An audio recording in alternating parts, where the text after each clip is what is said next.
Hey guys, happy Friday. We're back with another 5 weekly favorites. First up is the OI oil from Davines. They actually sent this to us and Carly had tried some of this range before. Yes, the shampoo, the conditioner, and the milk, whatever it's called. Yeah. I had repurchased them 2 to 3 times each. Loved them so much. Then they were out of budget, so when they reached out to send us like this particular line, I was like, I already love these. But I hadn't tried the oil before. Yeah, and the oil, this is the big bottle. It comes in a 50 ml bottle as well. That's more affordable, but this is 135 ml, so it'll last forever. And I love this. It's a silicone-based oil, which is what we prefer, rather than just like a straight oil, something a little bit thinner. So it has like that cushion to it, that body. And I just put this like one pump on the ends of my hair before I put my hair in my sleepy tie at night. And I feel like it really helps to keep the ends of my hair hydrated, and it just feels really nice. And it has like a nice, the same scent as the other products. It's almost like a citrusy, like it's the same bright citrus scent. It's so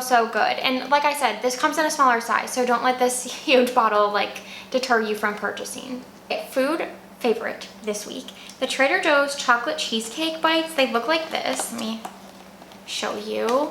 These are a 10 out of 10. They're amazing. They're now like maybe top 5 item at Trader Joe's for me. I'm really hoping they're not limited because there's so many things that Trader Joe's brings in and then they go away. It says rich chocolate cheesecake with a chocolate cookie crumb crust.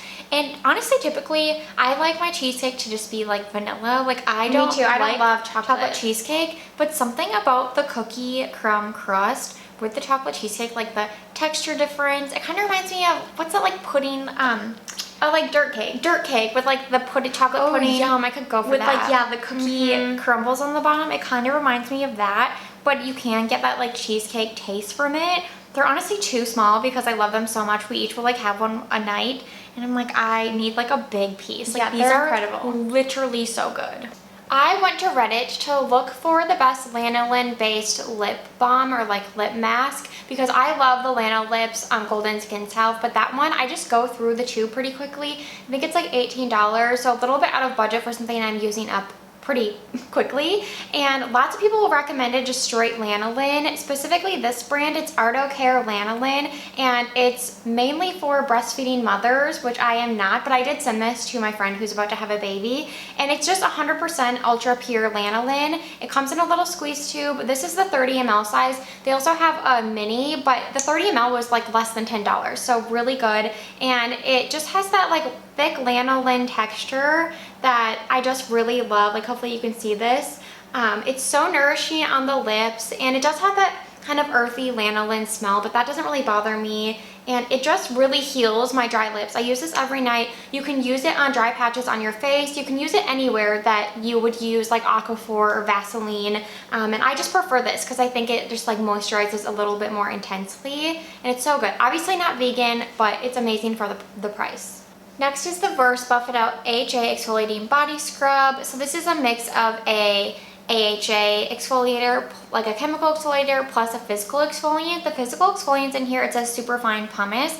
It definitely works really well. My favorite thing about this is that it's fragrance free. It's so hard to find an exfoliator that's fragrance free. Well, not a chemical exfoliator, but I feel like a physical exfoliator, they like always put fragrance in. I don't know why.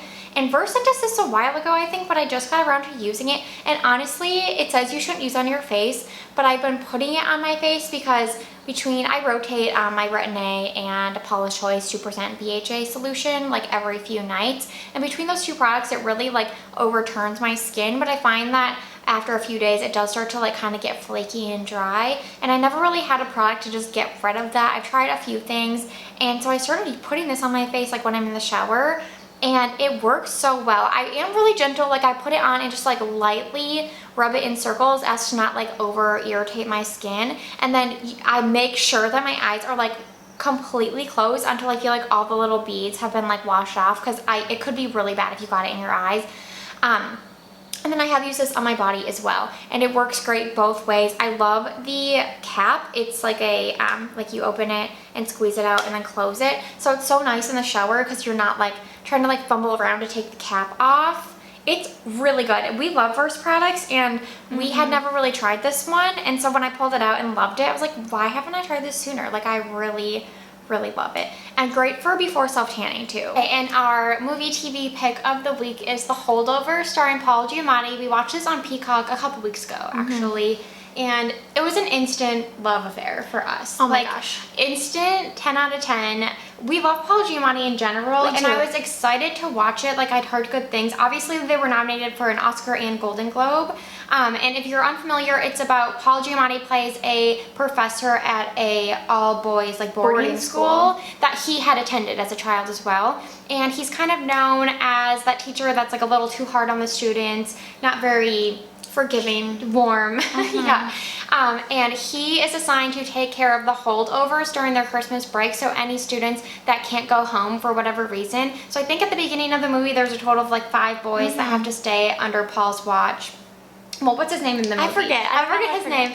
And, well, they call him, like, Mr. whatever his last name was. And then he ends up just being left alone with one of the boys and the school cook. And so they're kind of like the 3 musketeers during this Christmas break adventure. And the janitor. But it's mainly the 3 of them. And the 3 of them together are fantastic. All 3 of them are going through tough things, and they sort of lean on each other for support. And it's really emotional at times in happy ways and really like sad ways, but it was just such a like good movie. It's hard to be remiss to not mention the setting. It's so beautiful. It's set in like a Boston suburb, I believe, and the school is just this like old, like gorgeous architecture, small wood plank floors, so much arches everywhere, French doors everywhere, like the school and the snow. It's so picturesque. It actually really looked like of the times. They made it look like it was filmed in like 1960 or 1970. Yeah, in the 60s, I think. Yeah, and it was crazy how accurate everything seemed. Like, it's just incredible movie. Must see. Thank you guys so much for watching our 5 weekly favorites, and we hope you have a great weekend.